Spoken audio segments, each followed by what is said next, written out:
Welcome again to this YouTube channel social science with Arvind Rana. आज मैं आपके सामने लेकर आया हूँ हिस्ट्री के चैप्टर नंबर 1। सोशल साइंस के बारे में खास फेमस है कि सोशल साइंस जो है, ये सब्जेक्ट जो है इग्नोर किया गया है स्टूडेंट्स के द्वारा भी, कुछ टीचर्स के द्वारा भी। और हिस्ट्री सब्जेक्ट एक ऐसा है जिससे बच्चे बड़े घबराते हैं।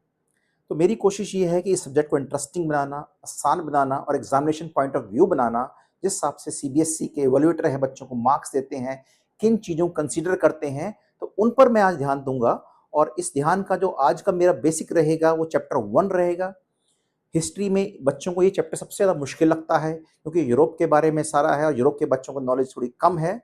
तो शुरू करते हैं। आज मैं सिर्फ आपको इसकी ब्रीफ आउटलाइन दूंगा कि इस पूरे चैप्टर में टोटल कितने मेन क्वेश्चन बनते हैं। मेरे हिसाब से टोटल 11 मेन क्वेश्चन बनते हैं, बाकी स्मॉल क्वेश्चंस हैं।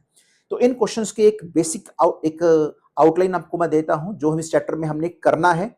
सबसे पहले हम इसमें करेंगे, पेज 1 में होता है आपका, फ्रेडरिक सोरो के बारे में करेंगे कि फ्रेडरिक सोरो का जो विजन था, सोच थी फ्यूचर के बारे में, इसको इंग्लिश में उटोपियन विजन भी कहते हैं। ऐसा विजन जो एग्जैक्टली ऐसी सोसाइटी जो एग्जैक्टली जो स्टैंड नहीं करती, इस पे हमारे क्वेश्चन बनेंगे कि उसका विजन क्या था फ्यूचर के बारे में, नेशनलिस्ट नेशन स्टेट बनने के बारे में उसका फ्यूचर विजन क्या था, ये हम करेंगे। सेकंड क्वेश्चन अर्नेस्ट रेनन के बारे में है और इसकी नेशन स्टेट के बारे में एक सोच क्या थी, इस पे हमारा क्वेश्चन बनेगा। तीसरा क्वेश्चन नेपोलियन कोड का। 1804 में नेपोलियन ने जो अपने पड़ोस की यूरोपियन कंट्री को जीता था और वहां जो चेंजेस, बदलाव लेकर आया था, उसको उसने नाम दिया नेपोलियन कोड। ये क्वेश्चन करेंगे।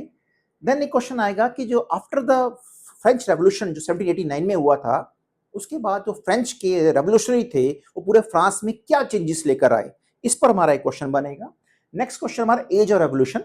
1830 टू 1848 का जो टाइम पीरियड है यूरोप का, इसको रेवोल्यूशन का टाइम बोलते हैं। हर यूरोप की जो गवर्नमेंट थी उसका स्ट्रक्चर बदला, लोगों की पार्टिसिपेशन उसमें बदली। जो एम्परर होता था, किंग होता था, ऑटोक्रेटिक रूल्स का खत्म हुआ, तो उस पर जो भी चेंजेस आए वो हम इस क्वेश्चन में करेंगे। Apart from that there is a question of unification of Germany, Italy and Britain, कि उस वक्त जो जर्मनी था, ब्रिटेन था, या हम कह सकते इटली था, फ्रेगमेंटेड स्टेट में, अलग अलग स्टेट्स में बटा हुआ था। तो क्या कोशिश की गई उन तीनों स्टेट्स कंट्रीज को इकट्ठा करने के लिए। और जब हम जर्मनी की बात करेंगे, हम ऑटो बिन बिस्मार्क की बात जरूर करेंगे, और उससे पहले फ्रैंकफर्ट पार्लियामेंट की बात भी करेंगे, जिसमें कोशिश की गई थी जर्मनी को इकट्ठा करने की। वो अलग बात है, वो कोशिश फेल हो गई थी, लेकिन बाद में कोशिश ऑटो बिस्मार्क ने ये कामयाब की। और इसके बाद हम रोमांटिसिज्म पढ़ेंगे। रोमांटिज्म एक तरह कल्चरल रेवोल्यूशन है जहां लैंग्वेज का, कल्चर का इस्तेमाल किया गया स्ट्रगल करने के लिए, फॉरेन पावर से लड़ने के लिए, जो यूरोप में किया गया।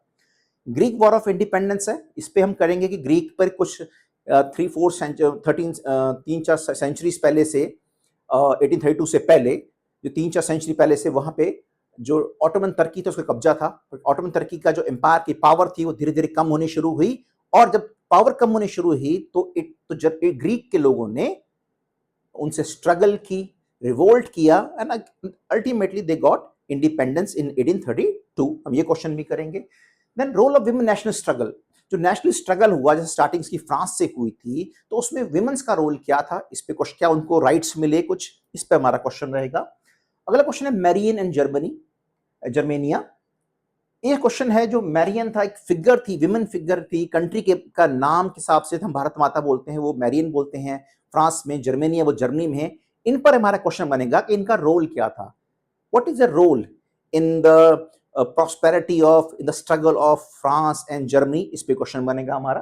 देन एक क्वेश्चन है वियना कांग्रेस की, जब नेपोलियन की 1815 में वॉर में उसको हार गया था, तो हारने के बाद जो एलाइज कंट्रीज थे, जस्ट लाइक ब्रिटेन हो गया, वन ऑफ द एग्जांपल है, इन लोगों ने उस वीना कांग्रेस में क्या चेंजेस लेकर आए। मतलब जो बाउंड्री थी फ्रांस की, जो फ्रांस ने नेपोलियन के अंडर यूरोप के अलग अलग कंट्रीज पर अपना कब्जा कर लिया था, वीना कांग्रेस में उनमें क्या चेंज आया उसकी बाउंड्री में, फ्रांस की बाउंड्री में। ये सारे क्वेश्चन हम करेंगे, और मेरी कोशिश रहेगी कि मैं एक स्मॉल वीडियो में 3 या 4 क्वेश्चन अटेम्प्ट करूंगा। स्मॉल क्लिप्स में होगा, आपके लिए समझना भी इजी होगा। 2 दिन के गैप के बाद एक क्वेश्चन मैं आपको समझाऊंगा। और अगर आप, मैं आई एम श्योर कहता हूं, अगर आप ये वीडियोस वगैरह देख लोगे तो क्लासरूम में समझने में और इनको आंसर्स के फॉर्म में लिखने में, पॉइंट वाइज, मैं हमेशा सजेस्ट करता हूं बच्चों को आंसर हमेशा पॉइंट में लिखना, तो आपको बड़ी आसानी मिलेगी। तो फिर अगले वीडियो के साथ फिर हाजिर होऊंगा, और कोशिश रहेगी पहले 3 टॉपिक 3 क्वेश्चन की फॉर्म में ये लेकर आऊँगा। तब तक के लिए वेलकम।